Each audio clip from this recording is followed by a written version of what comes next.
इस वीडियो के अंदर हम जलेबीज चैप्टर के क्वेश्चन आंसर्स करेंगे। तो बच्चों सबसे पहले करेंगे हम पेज नंबर 58 पर कॉम्प्रीहेंशन चेक वाले जो क्वेश्चंस हैं उनको। क्वेश्चन नंबर 1 है, Y didn't he pay the school fees on the day he brought money to school. बच्चों इस क्वेश्चन के अंदर आपको ये बताना है कि जो स्टोरी के अंदर बॉय था वो जिस दिन पैसे स्कूल लेकर गया था, मतलब पैसे वो जिस दिन स्कूल लेकर आया था उसने उसी दिन अपने स्कूल की फीस क्यों पे नहीं करी थी। तो आप इसका आंसर लिखोगे, ही डिडंट पे the fees because the teacher who collected the fees was on leave. तो बच्चों वो जो बॉय था ना वो अपने स्कूल की फीस को इसलिए पे नहीं कर पाया था क्योंकि जो टीचर फीस को कलेक्ट करते हैं, फीस को जमा करते हैं, वो टीचर बच्चों कहाँ पर थे? वो टीचर छुट्टी पर थे, वो उस दिन स्कूल नहीं आए थे। क्वेश्चन नंबर 2 का पार्ट 1 है, what were the coins saying to him. आपको ये बताना है कि जो कॉइन्स थे वो उस लड़के से क्या कह रहे थे, मतलब उसके स्कूल की जो फीस थी वो उससे क्या कह रही थी। तो आप इसका आंसर लिखोगे, the coins were saying to him to buy jalebis. तो बच्चों कॉइन्स उससे जलेबियों को खरीदने के लिए कह रहे थे। फिर इसका सेकंड पार्ट है, do you think they were misguiding him. तो बच्चों आपको ये बताना है कि क्या आपको लगता है कि जो कॉइन्स थे वो उस लड़के को मिसगाइड कर रहे थे, मतलब गुमराह कर रहे थे। तो आप इसका आंसर लिखोगे, yes, the coins were misguiding him because the money was for paying school fees। तो हाँ बच्चों कॉइन्स जो थे वो क्या कह रहे थे? वो ये कह रहे थे जलेबियों को खरीदने की बात कर रहे थे वो, है ना। तो और जो पैसे थे, जो कॉइन्स थे वो किसके लिए थे? वो स्कूल फीस को भरने के लिए थे। तो कॉइन्स जो थे वो उस लड़के को मिसगाइड कर रहे थे इस तरीके से। ठीक है, क्वेश्चन नंबर 3 है, Why didn't he take the coins advice? Give 2 or 3 reasons। आपको बच्चों ये बताना है कि लड़के ने, वो जो बॉय था उसने कॉइन्स की एडवाइस क्यों नहीं मानी। आपको इसके 2 या फिर 3 रीजंस बताने हैं। तो आप इसका आंसर लिखोगे, he didn't take the coins advice because the money was for paying school fees and he was afraid of punishment too. तो देखिए बच्चों वो जो लड़का था ना उसने कॉइन्स की एडवाइस इसलिए नहीं मानी क्योंकि पहली बात तो ये थी कि जो पैसे थे वो उसकी स्कूल फी को पे करने के लिए थे, और दूसरी बात ये थी कि उसको पनिशमेंट से डर भी लग रहा था। फिर क्वेश्चन नंबर 4 का पार्ट 1 है, what did the oldest coin tell him. तो आपको ये बताना है कि ओल्डेस्ट कॉइन ने उस लड़के को क्या बताया, या उस लड़के से क्या कहा। तो आप इसका आंसर लिखोगे, the oldest coin told him to buy jalebis and pay his school fees the next day with his scholarship money. तो बच्चों ओल्डेस्ट कॉइन ने उस लड़के से ये कहा कि स्कूल की जो फीस है उससे तो वो जलेबियों को खरीद ले, और फिर उस लड़के की जो स्कॉलरशिप की मनी होगी ना, जो उसको स्कॉलरशिप से पैसे मिलेंगे, तो वो उन पैसों में अपनी स्कूल फीस को पे कर दे।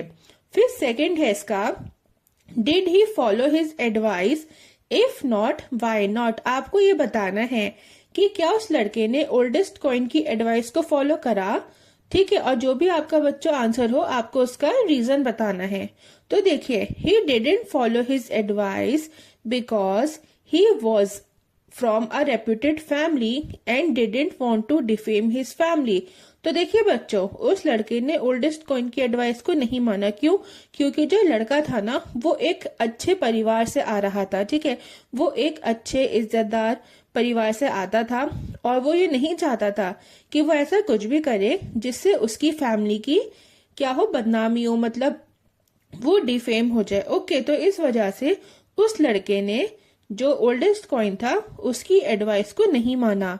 फिर क्वेश्चन नंबर 5 है, he reached home with the coins in his pocket, what happened then. आपको बच्चे बताना है कि जब लड़का घर पहुंच गया और उसकी पॉकेट के अंदर सिक्के थे तब क्या हुआ था। तो आप इसका आंसर लिखोगे, the coins began to speak and shriek and forced him to buy jalebis Thoroughly fed up, he rushed to the shop of हलवाई and bought jalebis. बच्चों, थ्रोली का मतलब क्या होता है? थ्रोली फेड अप का मतलब पूरी तरीके से तंग आ जाना। अब देखिए, जो कॉइन्स थे वो क्या करने लगे, जब लड़का घर पहुंचा तो कॉइन्स जो थे वो उससे बोलने लगे, चिल्लाने लगे और उसको फोर्स करने लगे कि वो जो लड़का है वो जाकर जलेबियों को खरीदे। अब वो जो लड़का था वो कॉइन्स के बोलने से इतना ज्यादा फेडअप हो गया था, इतना ज्यादा मतलब वो पूरे तरीके से वो इतना ज्यादा तंग आ चुका था कि वो जल्दी से हलवाई की दुकान पर भागा और वहां से जाके उसने फिर जलेबियों को खरीद लिया। अब हम करेंगे पेज नंबर 61 पर कॉम्प्रीहेंशन चेक वाले जो क्वेश्चन है उनको। क्वेश्चन नंबर 1 का पार्ट 1 है, why didn't he eat all the jalebis he had bought. आपको ये बताना है कि उसने सारी जलेबियों को क्यों नहीं खाया था जो उसने खरीदी थी। तो आप इसका आंसर लिखोगे, he couldn't eat all of them because jalebis were too much in quantity. तो देखिए बच्चों, वो जो लड़का था ना वो सारी जलेबियों को इसलिए नहीं खा पाया था क्योंकि जलेबियां जो थी ना वो बहुत ज्यादा थी। ठीक है, अब क्वेश्चन नंबर 1 का पार्ट 2 है, what did he do with the remaining jalebis. आपको ये बताना है कि जो जलेबियां बच गई थी उसका उस लड़के ने क्या करा था। तो आप इसका आंसर लिखोगे, he distributed the remaining jalebis among the boys from the neighborhood। बच्चों, उसके आस पड़ोस में जो लड़के रहते थे ना तो उन लड़कों में उस बॉय ने जलेबियों को, जो बची हुई जलेबियां थी उनको बांट दिया था। क्वेश्चन नंबर 2 है, the fear was killing me, what was the fear. देखिए बच्चों, बॉय ने ये बोला था कि डर जो है वो उसको मार देगा। आपको ही बताना है कि उसका डर क्या था, उसको किस चीज का डर था। आप इसका आंसर लिखोगे, his fear was that 1 or 2 jalebis would come out with a bird. तो बच्चों देखिए, उसको इस बात का डर लग रहा था कि अगर उसने एक भी डकार मारी तो 1 या 2 जलेबीज जो हैं वो बाहर आ सकती हैं, उसके पेट से बाहर निकल सकती है, उसके मुंह से बाहर निकल सकती है। लड़के ने ना बहुत सारी जलेबियों को खा लिया था। फिर क्वेश्चन नंबर 3 है, children's stomachs are like digestion machines, what do you understand by that, do you agree. तो देखिए बच्चों के जो पेट होते हैं वो क्या है, वो डाइजेशन मशीन्स हैं। ठीक है, मतलब उसमें जो खाना है वो जल्दी जल्दी डाइजेस्ट होता है। आपको ये बताना है कि आप इस बात से क्या समझते हो और फिर आपको ये बताना है कि क्या आप इस बात से एग्री करते हो। तो आप इसका आंसर लिखोगे, this means children have the capacity to digest food easily even if they overeat. I agree with the statement but only partly. तो देखिए बच्चों, इस बात का ये मतलब है कि बच्चे जो हैं उनमें ये कैपेसिटी होती है कि अगर वो ओवर ईट भी कर ले तब भी उनका जो खाना है वो जल्दी डाइजेस्ट हो जाता है। हाँ, मैं इस स्टेटमेंट से इस बात से एग्री करती हूँ, लेकिन पूरी तरीके से नहीं, थोड़ा थोड़ा। ओके, फिर क्वेश्चन नंबर 4 है, how did he plan to pay the fees the next day. आपको बताना है कि बॉय ने अपनी स्कूल फीस को पे करने का नेक्स्ट डे क्या प्लान बनाया था। ठीक है, मतलब कि वो अगले दिन कैसे पे करेगा, आपको ही बताना है। तो आप इसका आंसर लिखोगे, ही plan to pay the fees the next day with the scholarship money. तो देखिए बच्चों, बॉय ने ये प्लान बनाया था कि उसको स्कॉलरशिप के जो पैसे मिलेंगे उन पैसों में वो नेक्स्ट डे क्या करेगा, अपनी स्कूल फीस को पे कर देगा। फिर क्वेश्चन नंबर 5 है, when it is time to pay the fees what does he do, how is he disobeying the elders by doing so। आपको बच्चे बताना है कि जब फीस पे करने का टाइम आया तब उसने क्या करा और फिर आपको बताना है कि वो जो बॉय था उसने अपने बड़ों को डिसओबे कैसे करा, मतलब उसने अपने बड़ों की आज्ञा कैसे नहीं मानी थी। ठीक है, तो आप इसका आंसर लिखोगे, he tucked his bag under his arm and left the school। He disobeyed his elders by crossing the railway track and eating sweets with fees money. तो देखिए बच्चों, उस लड़के ने क्या करा, जब फी पे करने का टाइम आया तो उसने अपने बैग को उठाया और अपनी आर्म के नीचे उसको रख लिया और स्कूल से वो भाग गया। ठीक है, अब देखिए उसने अपने बड़ों को डिसओबे कैसे करा। तो उसके बड़ों ने उसको रेलवे ट्रैक को क्रॉस करने से मना करा था, तो उस लड़के ने रेलवे ट्रैक को क्रॉस कर लिया। उसके बड़ों ने उसको मना करा था कि जो फीस की मनी है उससे वो स्वीट्स ना खाया, लेकिन उसने स्वीट्स को खाया। तो ऐसे इन दोनों बातों से उस लड़के ने अपने बड़ों को डिसओबे करा, ठीक है, उनकी आज्ञा नहीं मानी।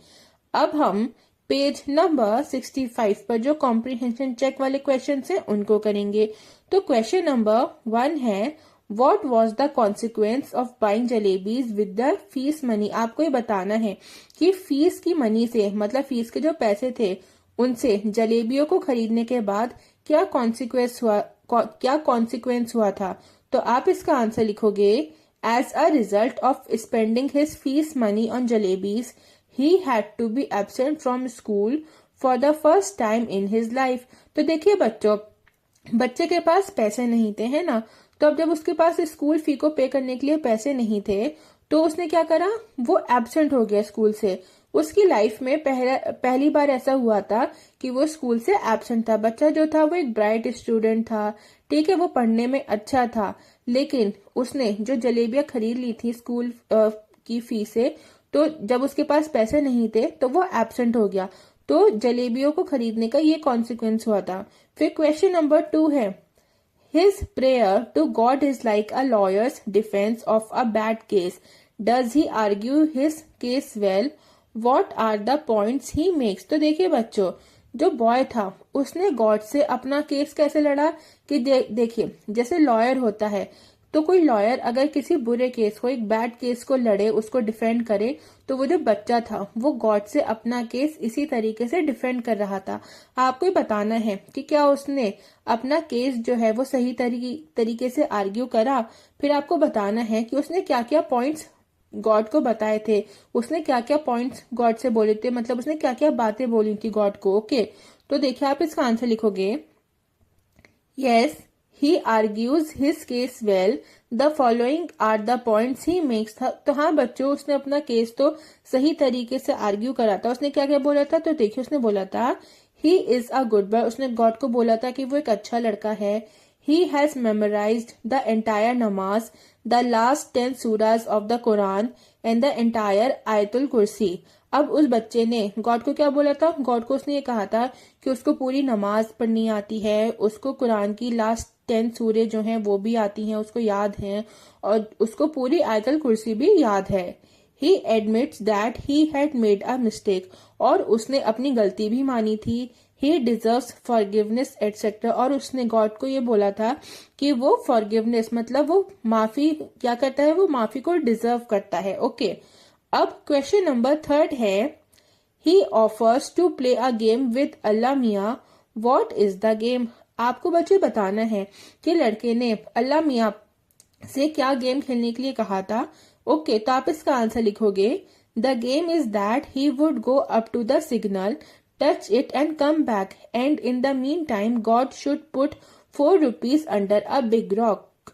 तो देखिए बच्चों, उसने ये गेम कहा था कि सिग्नल है, ओके, तो वो क्या करेगा, वो सिग्नल तक जाएगा, उसको छुएगा और फिर वापस आ जाएगा। और इतनी देर में अल्लाह को क्या करना है, मतलब गॉड को क्या करना है, जो एक बड़ी सी रॉक थी, एक बड़ा सा पत्थर था, उसके नीचे 4 रुपीज रख देने हैं। ओके, क्वेश्चन नंबर 4 है, did he get 4 rupees by playing the game, what did he get to see under the rock. आपको बच्चे बताना है कि क्या गेम खेलने से उसे 4 रुपीज मिल गए थे। फिर आपको बताना है कि उसे रॉक के नीचे क्या मिला था। तो आप इसका आंसर लिखोगे, if no he didn't get the money, तो बच्चों उसको पैसे नहीं मिले थे। Instead he found a worm under the rock, बल्कि उसको पैसों की बजाय क्या मिला था, उसको वर्म मिला था, ठीक है, इंसेक्ट मिला था रॉक के नीचे। अब क्वेश्चन नंबर 5 है, if God had granted his wish that day, what harm would it have caused him in later life. आपको बच्चों ये बताना है कि अगर गॉड उसके विश को पूरा कर देते उस दिन, तो उसके लिए क्या हार्म होता आगे आने वाली जिंदगी में। ओके, तो आप इसका आंसर लिखोगे, he would not have learned a lesson, he would continue making mistakes and then depend on God for everything. तो बच्चों देखिए, अगर गॉड उसकी उस दिन वो इच्छा पूरी कर देते तो क्या होता, आगे आने वाली जिंदगी में उसको बहुत नुकसान उठाना पड़ता, ठीक है, वो कोई भी लेसन नहीं सीखता, कोई भी सबक नहीं सीखता, और वो क्या करता रहता, वो हमेशा गलतियां करता रहता और फिर गॉड के ऊपर डिपेंड करता हर चीज के लिए। ओके, अब हम करेंगे पेज नंबर 65 पर एक्सरसाइज वाले जो क्वेश्चन है उनको। बच्चों, क्वेश्चन नंबर 1 है, select and read sentences that show. अब नीचे कुछ बातें लिखी हुई हैं, आपको ये बताना है कि ये जो बातें हैं ये आपको स्टोरी के किन सेंटेंसेस को पढ़ के पता चल रही हैं। तो देखिए, फर्स्ट है, पहली बात है, that the boy is tempted to eat jalebis. जो लड़का था उसका जलेबियों को खाने का मन कर रहा था। तो बच्चों, ये बात हमें किससे पता चल रही है? तो देखिए, but then these jalebis are no common sort of jalebis and they are crisp, fresh and full of sweet syrup. लड़के ने क्या कहा था कि ये जो जलेबियां हैं ये कोई कॉमन जलेबियां नहीं है। ये कैसी हैं? ये बहुत क्रिस्प हैं और फ्रेश हैं, मतलब ताजी हैं, और इनमें बहुत सारा मीठा सिरप है। तो बच्चों, इस बात से हमें क्या पता चल रहा है? इस बात से, ये जो सेंटेंस हैं, इन सेंटेंसेस से हमें पता चल रहा है कि लड़के का जलेबियों को खाने का मन था। फिर बी है, that he is feeling guilty. लड़का जो है वो बहुत ज्यादा गिल्टी महसूस कर रहा था।